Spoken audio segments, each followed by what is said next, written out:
எஃப்ஐஆரே போடப்படாமல் ஏதோ ஒரு குற்றச்சாட்டில் 5க்கும் மேற்பட்ட தனிப்படை காவலர்கள் அழைச்சிட்டு போய் தனியாக வச்சு அந்த கோயிலுக்கு பேக் சைட்லேயே வச்சு அடிக்கிறாரு.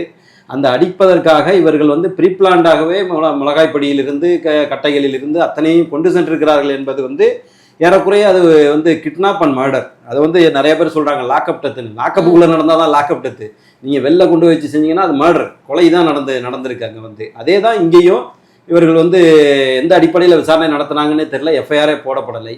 அதான் அப்போ அதில் வந்து ஏதோ வந்து நியாயத்திற்கு மாறாக இயற்கைக்கு மாறாக ஏதோ ஒன்றை பெறுவதற்கு அவரிடமிருந்து, ஏன்னா ஏற்கனவே அதில் நடைபெற்ற ஊழல் 40 கோடி ரூபாய்ன்னு சொல்கிறாங்க. அதில் என்ன மாதிரியான பேரம் நடைபெற்றது, எது முடியாமல் வந்து இது உண்மையிலே தற்கொலை தானா இல்லை உண்மையிலே கொலையா அப்படிங்கிற அடிப்படையில் தான்.